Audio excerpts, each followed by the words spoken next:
नमस्कार, मैं हूं डॉक्टर मानसी सिंह। आज की वीडियो में हम बात करेंगे पेट में गैस भर जाना, पेट फूल जाने की समस्या के बारे में। कुछ खाने के बाद पेट में गैस भर जाना एक बहुत ही नॉर्मल प्रोसेस होता है। जब हम कुछ खाते हैं तो वो खाना हमारा स्टमक में जाता है और उसका डाइजेशन शुरू होता है। इस डाइजेशन में थोड़ी बहुत गैस बनती है, जिसकी वजह से हमारा पेट थोड़ा सा फूल जाता है। उस फूले हुए पेट को जगह देने के लिए हमारा जो डायफ्राम होता है वो अपने आप ऊपर हो जाता है और पेट को फूलने के लिए प्रॉपर जगह मिल जाती है। इसी वजह से ना हमें कोई डिस्कम्फर्ट होता है, ना बेचैनी होती है, ना ही हमारे पेट में दर्द होता है। जैसे डाइजेशन आगे बढ़ता है, ये जो गैस होती है वो कुछ तो डकार की फॉर्म में हमारे मुंह से निकल जाती है और कुछ स्मॉल इंटेस्टाइन, लार्ज इंटेस्टाइन से लैट्रिन के रास्ते पास होके फ्लैचुलेंस में निकल जाती है। इसकी वजह से डाइजेशन पूरा होते होते हमारे पेट में कोई गैस नहीं बनती, हमें कोई परेशानी नहीं होती। ये होता है एक नॉर्मल डाइजेशन का प्रोसेस। लेकिन कभी कभी क्या होता है कि जो गैस होती है वो बहुत ज़्यादा बन जाती है और वो ना ऊपर से निकल पाती है ना नीचे से निकल पाती है और हमारे स्मॉल इंटेस्टाइन में ट्रैप होके रह जाती है, जिसकी वजह से हमारा पेट लिमिट से ज़्यादा फूल जाता है और उसमें बहुत दर्द होने लगता है। आपका पेट टाइट हो जाएगा, फुल हो जाएगा और तना तना सा हो जाएगा और पेट में बहुत शार्प सा पेन होगा। गैस का पेन बहुत शार्प पेन होता है और इस कंडीशन को हम मेडिकली बोलते हैं एब्डोमिनल डिस्टेंशन होना या ब्लोटिंग हो जाना। आज की वीडियो में हम देखेंगे कि किन कारणों की वजह से, किन कंडीशंस की वजह से आपके पेट में एक्सेसिव गैस बन जाती है, बहुत गैस बन जाती है और वो गैस निकल नहीं पाती है, स्मॉल इंटेस्टाइन में फंस के रह जाती है। वीडियो को स्टार्ट से एंड तक ज़रूर देखिएगा, क्योंकि अगर आप अच्छे से देखेंगे तो आपको खुद पता चल जाएगा कि किन प्रिकॉशंस को यूज़ करके, किन चीज़ों का ध्यान रख के आप अपने आप को ब्लोटिंग से, एब्डोमिनल डिस्टेंशन से सेव कर सकते हैं। अगर आप इस चैनल पे फर्स्ट टाइम आए हैं, आपने अभी तक चैनल को सब्सक्राइब नहीं किया है, then it's my humble request, channel को सब्सक्राइब कीजिए और बेल आइकन को भी प्रेस कर दीजिए। So without a further delay let's get started. Gas ज़्यादा बनने की वजह से पेट का फूल जाना दो कारणों की वजह से होता है। पहला होता है फूड और दूसरा होता है एंजाइम्स। सबसे पहले हम फूड के बारे में बात करते हैं। समझने के लिए हमने इसे कई सारी कैटेगरीज में डिवाइड कर दिया है। पहले बात करते हैं टाइप ऑफ फूड के बारे में। तो कुछ ऐसे खाने होते हैं जिन्हें जब हम खाते हैं तो हमारे स्टमक में अपने आप ही ज़्यादा गैस बनती है। इनको हम गैशियस फूड बोलते हैं और इस कैटेगरी में आते हैं कैबेज, कॉलीफ्लावर, बीन्स जैसे कि लोबिया, राजमा और स्प्राउट्स भी गैशियस फूड की कैटेगरी में ही आते हैं। इन सारे फूड्स में, गैशियस फूड में एक कंपाउंड होता है जिन्हें हम रेफिनोज बोलते हैं। हमारा पेट रेफिनोज को पूरी तरीके से तोड़ नहीं पाता है, जिसकी वजह से इसका कंप्लीट डाइजेशन हो ही नहीं पाता है और ये अनडाइजेस्टेड रह जाता है और हमारे पेट में, स्टमक में बहुत ज़्यादा गैस बनाता है। सेकेंड कैटेगरी आती है फॉडमैप्स की।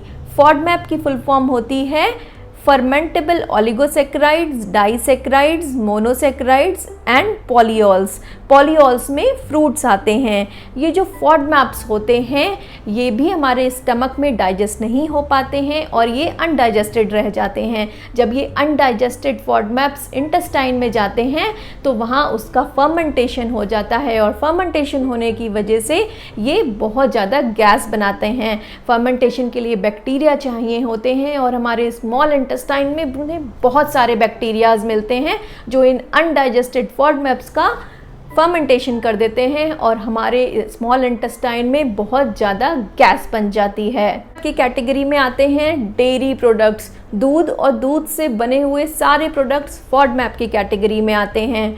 अनियन, गार्लिक, बीन्स जैसे कि राजमा, लोबिया और फ्रूट्स जैसे कि एवोकाडो, एप्पल, बेरीज, एप्रिकॉट, पियर, ये सब फॉडमैप की कैटेगरी में आते हैं। आपने कई बार अपने बड़ों को बोलते सुना होगा कि तामसिक भोजन, तो इन तामसिक भोजन जैसे कि अनियन और गार्लिक, ये भी फॉडमैप की कैटेगरी में आते हैं। अनियन और गार्लिक हमारे स्टमक में कम्प्लीटली डाइजेस्ट नहीं हो पाते हैं और ये अनडाइजेस्टेड रह जाते हैं। देखिए, ये ज़रूरी नहीं है कि सब लोगों को इस फूड से, गैशियस फूड से और फॉडमैप्स खा के गैस हो। ऐसे कुछ लोग होते हैं जिन्हें नहीं भी होती है और कुछ लोग होते हैं जिन्हें होती है। तो ये आपको फिगर आउट करना है कि आपको फॉडमैप्स खा के, गैशियस फूड खा के परेशानी होती है या नहीं होती है। सेकेंड रीज़न होता है amount of eating and speed of eating.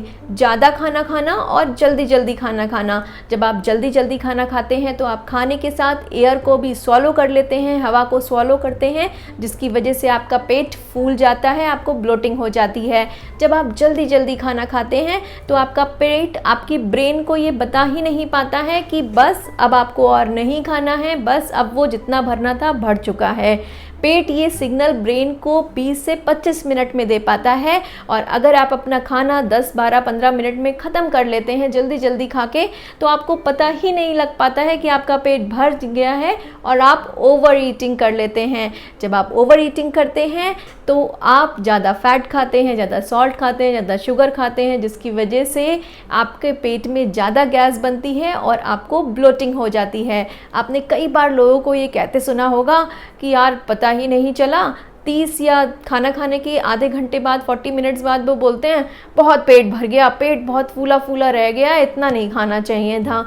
ये इसलिए होता है क्योंकि वो बहुत जल्दी जल्दी खाना खाते हैं और उनका ब्रेन उन्हें बता ही नहीं पाता है कि अब एनफ हो गया है, अब आपको ज़्यादा खाना नहीं खाना है। फूड के बाद अब आते हैं एंजाइम्स में। हमारे स्टमक में डाइजेशन का काम एंजाइम्स ही करते हैं। अगर हमारे पेट में एंजाइम्स कम हो जाएंगे तो खाने का डाइजेशन प्रॉपर नहीं हो पाएगा और ये अनडाइजेस्टेड फूड स्मॉल इंटेस्टाइन में जाएगा। स्मॉल इंटेस्टाइन में उसे बहुत सारे बैक्टीरियाज मिलेंगे जो उस अनडाइजेस्टेड फूड को फर्मेंटेशन करेंगे और हमारे पेट में बहुत सारी गैस बन जाएगी। तो ऐसी कंडीशन में सबसे पहले आती है एजिंग। जैसे जैसे हमारी एज बढ़ती है, हमारी बॉडी में फ्री रेडिकल्स बढ़ते हैं, तो हमारे पेट में एंजाइम्स कम होने लगते हैं और हमारे खाए हुए खाने का डाइजेशन नहीं हो पाता है और हमारे पेट में गैस बनने की समस्या बहुत ज़्यादा बढ़ने लगती है। कुछ ऐसी बीमारियां भी होती हैं जैसे कि celiac disease, Crohn's disease, bowel syndrome, ulcerative colitis, इन सब में भी पेट में गैस बनना बहुत ही ज़्यादा कॉमन होता है। फूड और एंजाइम छोड़ के भी कुछ ऐसी कंडीशंस होती हैं जिसमें पेट में गैस बहुत ज़्यादा बनती है।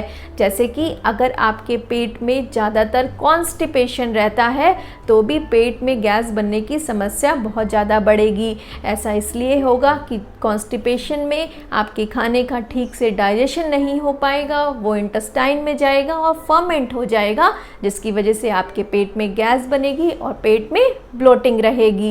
इसके अलावा अगर आप कुछ मेडिसिन्स खाते हैं, जैसे कि अगर आप बहुत ज़्यादा पेन किलर्स खाते हैं, आपको अर्थराइटिस की प्रॉब्लम है, आपको डॉक्टर ने पेन किलर्स लिख रखी हैं, तो पेन किलर्स के भी रोज़ाना खाने की वजह से आपके पेट में गैस बनेगी। बहुत सारी बीमारियों में आपको कॉर्टिकोस्टेरॉइड्स लेने पड़ते हैं, जो उनका साइड इफ़ेक्ट भी होता है कि वो आपके पेट में गैस बनाता है। अगर आपको रात में ठीक से नींद नहीं आती है, पीसफुल स्लीप नहीं मिलती है आपको, तो भी आपके पेट में गैस बनने की संभावना बढ़ जाती है। अगर आप ठीक से सोते नहीं हैं तो इसका सीधा असर आपके पेट में डाइजेशन पे पड़ता है। आपका पेट में कॉन्स्टिपेशन रहने लगता है, खाना जो आप खाएंगे वो ठीक से डाइजेस्ट नहीं होगा, अनडाइजेस्टेड फूड स्मॉल इंटेस्टाइन में जाएगा और बहुत ज़्यादा गैस बनाएगा। तो ये थे वो सारे रीज़न्स जिनकी वजह से आपके पेट में गैस बनती है, ब्लोटिंग होती है, एब्डोमिनल डिस्टेंशन होती है।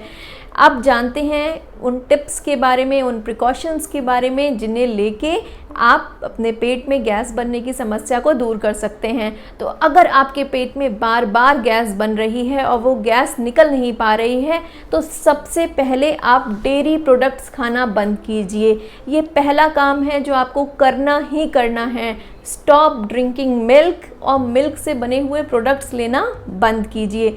इसके बाद आप खुद एनालाइज़ कीजिए कि क्या आप जल्दी खाना खाते हैं, क्या आप ज़्यादा खाना खाते हैं। अगर आप जल्दी खाना खाते हैं तो कम से कम खाना खाने में 20 से 25 मिनट लगाइए। मिनिमम 20 मिनट्स तो आपको अपनी हर मील को देना ही है। अगर आप 20 मिनट्स से कम में खाना खाते हैं तो आप जो भी खाना खाएंगे वो ठीक से डाइजेस्ट नहीं हो पाएगा और आपके पेट में गैस बनेगी। अगर आप 20 मिनट से कम में खाना खाते हैं तो ये भी पॉसिबिलिटी है कि आप ज़रूरत से ज़्यादा खाना खाएंगे। कुछ अपने खाने पे ध्यान देना शुरू कीजिए कि क्या आप फ़ैट ज़्यादा लेते हैं, क्या आपको ज़्यादा सॉल्ट पसंद है। अगर आपको उस वजह से गैस हो रही है तो उन सब चीज़ों को कम कीजिए। अगर आपके खाने में फॉडमैप्स ज़्यादा हैं, आप खुद ध्यान दीजिए कि क्या आपको कुछ पर्टिकुलर चीज़ खाने के बाद ज़्यादा गैस बनती है। जैसे कि कुछ लोगों में मैंने देखा है, अगर वो रात में राजमा खाते हैं, रात में ग्रीन लीफी वेजिटेबल्स खाते हैं जैसे कि पालक पनीर खाते हैं, तो उनके पेट में गैस होने की समस्या बढ़ जाती है।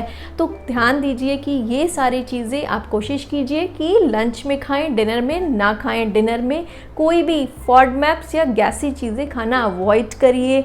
आप अपने डिनर के टाइम को 7:30 पे लिमिट कीजिए। 7:30 के बाद आप कोई भी गैसियस चीज़, कोई भी फॉडमैप्स खाना अवॉइड कीजिए।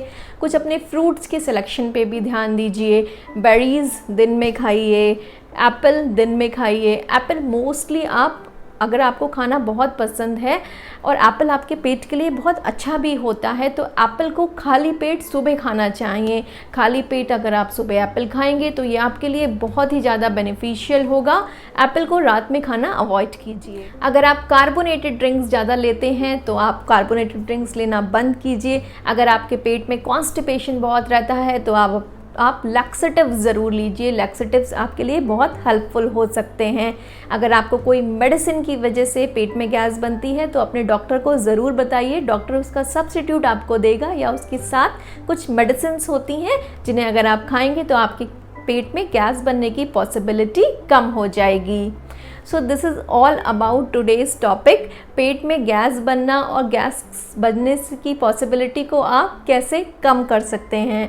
आई होप मेरा ये वीडियो आपको ज़रूर पसंद आया होगा। अगर आप इस चैनल पे फर्स्ट टाइम आए हैं तो चैनल को सब्सक्राइब कीजिए। अगर वीडियो आपको अच्छा लगा है तो लाइक कीजिए, कमेंट ज़रूर कीजिए और अपने फ्रेंड्स और फैमिली के साथ इस वीडियो को ज़रूर शेयर कीजिए।